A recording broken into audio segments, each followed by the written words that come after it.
तमाम गुरुजन साथियों की समस्याओं को लेकर हमेशा मैं चिंतित रहा हूं।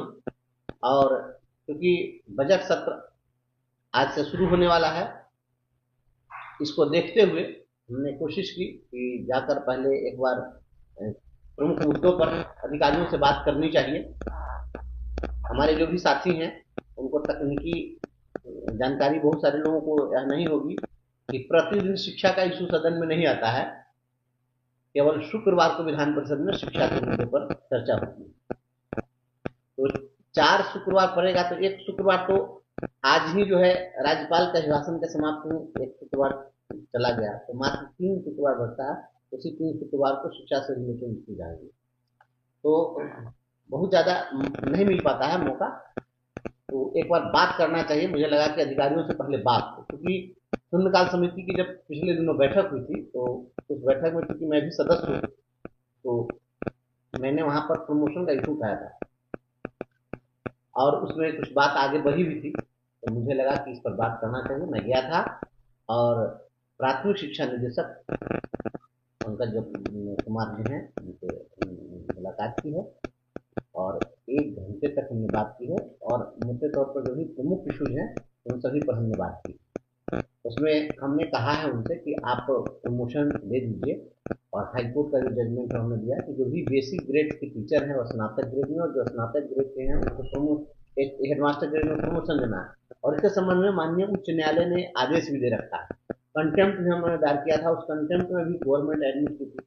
तो उसमें कुछ बातें आ रही थी कि जैसा सर मुझे जो लगा भाव से कि प्रमोशन देने पर फाइनेंशियल बातें होगी, तो उन्होंने कहा, तो हमने कहा कि कोई बहुत ज्यादा फाइनेंशियल नहीं बढ़ना है, हो सकता है 1-2 करोड़ बढ़े और बहुत ज्यादा तो बढ़ना नहीं, प्रमोशन को दे देना चाहिए। क्योंकि 2003 में पहली बार शिक्षा मित्रों की बहाली हुई, फिर 5 में बहाली हुई, फिर 6 से सभी को एब्जॉर्ब किया गया, फिर लगातार प्रक्रिया चलती रही और उसमें पीईटी से हमारे साथी लोग आए, सभी लोग इतने दिनों से काम कर रहे हैं। बहुत सारे लोग रिटायर कर गए, बहुत सारे लोग जो है काल कवलित हो गए, आज स्वर्गवासी हो चुके हैं, लेकिन उनको प्रमोशन एक कदर नहीं मिला। ये कितना कितना बहुत बड़ा जो है अन्याय है इनके साथ। तो हमने कहा कि आप प्रमोशन दीजिए। तो इसमें बात हुई कि भाई इसको प्रमोशन कैसे दिया जाए, तो हमने आग्रह किया उनसे कि आप अब्दुल सलाम अंसारी जी हैं, ये जो माध्यमिक उप निदेशक हैं, इनको नियम नियमावली की बहुत अच्छी जानकारी है और मैं पहले मुजफ्फरपुर में डीओ भी रहे हैं, तो वो सकारात्मक दिशा में सोचते हैं, काम करते हैं अच्छा। तो हमने कहा कि आप इनको जिम्मा दे दीजिए, इस काम को करके दे देंगे। तो उन्होंने तुरंत हमारे ज्ञापन पर उसी समय एंडोर्स कर दिया है और हैंड टू हैंड उसी जगह उनको भी दे दिया गया, वो भी थे हमारे साथ। और उनको जवाबदेही दी गई है कि प्रमोशन किस प्रकार से दिया जाए, इसके लिए एक गाइडलाइन जो है तैयार करके आप डायरेक्टरेट को दीजिए। तो गाइडलाइन बनाने का मैंने व्यक्तिगत रूप से भी उनसे आग्रह किया है कि आप शीघ्र गाइडलाइन बनाइए, आप जानकार लोग हैं, बना करके दीजिए प्रस्ताव। और तब उसमें अगर डायरेक्टर साहब के स्तर से हो या एसीएस के स्तर से हो, चाहे जिस स्तर से भी होगी बात, अगर दिक्कत होगी तो मैं वहां पर बात करूंगा। क्योंकि सीधे केवल कहने से नहीं होता, तो फॉलो अप करके ही कोई काम कराया जा सकता है। तो हम शिक्षकों के समस्याओं के समाधान के लिए जिस स्तर पर जिससे भी बात करनी होगी, मेरी पुरजोर कोशिश रहेगी। मैं चाह रहा था कि एस सी मिल जाए तो मैं उनसे भी मिलूँ, लेकिन वो थे नहीं, उपलब्ध नहीं थे, तो उनसे मुलाकात नहीं हुई है। लेकिन और भी कुछ मुद्दों पर बात हुई है। प्रमोशन तो होगा ही, हमने उनको कहा कि भाई आप ट्रांसफर दे दीजिए और सर्विस कंटिन्यूटी दे दीजिए, ये वाइटल है। तो ट्रांसफर के मुद्दे पर भी बात हो रही है और ट्रांसफर प्रक्रियाधीन भी है। और ये चूंकि और बड़ा लार्जर इशू है, तो इस पर थोड़ा सा एसीएस से भी और विशेष बात करने की आवश्यकता है। और सदन में भी स्थानांतरण बहुत ही मजबूती के साथ उठेगा। सैकड़ों हमारे शिक्षक शिक्षिकाओं का मैसेज आ रहा है मेरे व्हाट्सएप पर। हम आप लोगों से यह कहना चाहते हैं कि आप निश्चिंत रहिए, आपकी जो चिंता है उसके लिए आपसे तनिक भी कम हम चिंतित नहीं है। हम लगातार आप ही की चिंता कर रहे हैं, दूसरा हम कोई काम नहीं कर रहे हैं। क्योंकि हमारे इस पद पर आने की सार्थकता तभी होगी जब आपको न्याय मिल जाए। आपको न्याय नहीं मिलेगा तो मेरे इस पद पर आने का कोई मतलब नहीं रहेगा। इसलिए हमारी जवाबदेही है, हम लगे हुए हैं और भी माननीय सदस्यों से भी हम सहयोग मांग रहे हैं, उनका भी साथ समर्थन मांग रहे हैं और कराएंगे।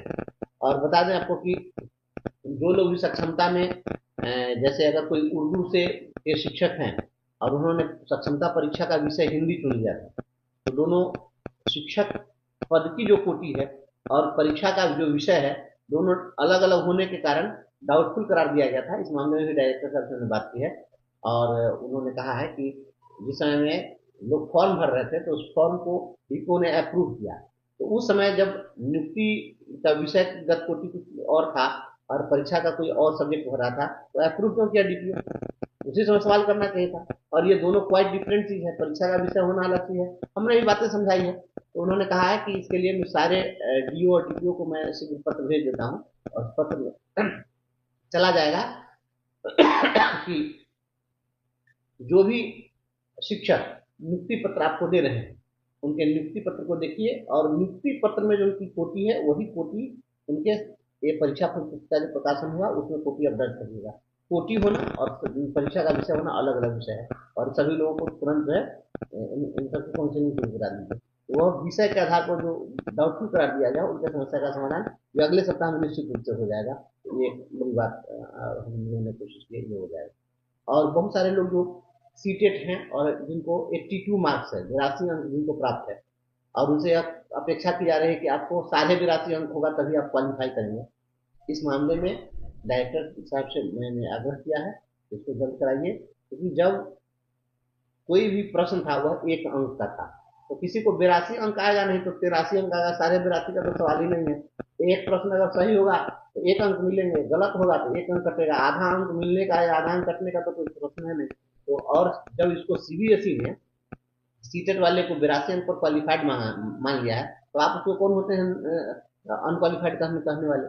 तो इस मामले में भी संचिका एससीएस महोदय के यहाँ बढ़ गई है, और उस मामले में जल्द ही उसका भी पत्र जारी हो जाएगा, और 82 मार्क्स वाले जो लोग भी सीटेट पास हैं उन सभी लोगों को क्वालिफाइड डिक्लेयर कर दिया जाएगा, तो उनको उस समस्या का भी समाधान हो जाएगा।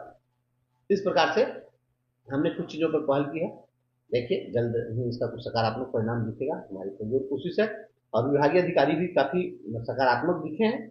आप उम्मीद रखें अच्छा होगा, और नहीं होगा तो फिर उसके लिए हम सदन में भी हम जूझेंगे इन लोगों से, सड़क पर भी लड़ाई होगी, लेकिन आपको न्याय दिलाएंगे।